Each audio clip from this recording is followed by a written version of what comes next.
High বন্ধুরা, তোমাদের জন্য আবার নিয়ে চলে এলাম ইলিশ মাছের একটা কাটিং ভিডিও।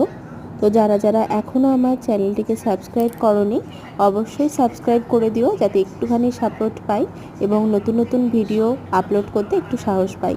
এই দেখো, যে মাছটা কিনে নিয়ে এসেছিলো আমার হাজব্যান্ড, সেটাকে বাবা ভালো করে কেটে দিয়েছে। প্রথমে তো তোমরা দেখলেই যে এটায় আঁশ ছাড়াচ্ছিলো, সেই ভিডিওটা তোমাকে করছিলাম।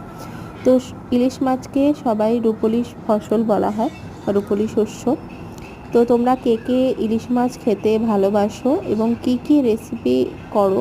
দেখো, ইলিশ মাছের তো ভাপা এবং কালো জিরে কাঁচা লঙ্কা ফোড়ন দিয়ে যে একটা পাতলা বেগুন দিয়ে ঝোল হয়, ওটা প্রায় বেশিরভাগ মানুষই খেয়ে থাকো। তো যারা যারা আরও নতুন নতুন কিছু রেসিপি তোমরা জানো, তো তোমরা মানে কারা কারা নতুন নতুন রেসিপি ইলিশ মাছের ট্রাই করো বা জানো, একটুখানি কমেন্টে জানাতে পারো। আমি অবশ্যই চেষ্টা করব সেটাকে করার।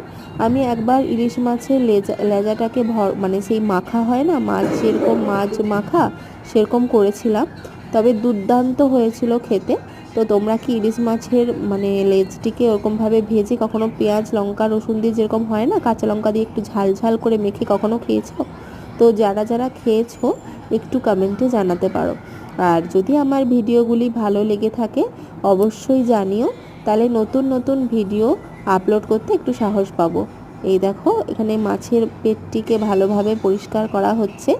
এই দেখো কত বড়, তোমাদের মানে যেহেতু তোমাদেরকে প্রথমেই বলেছিলাম এটা একটা ডিমওয়ালা মাছ ছিল।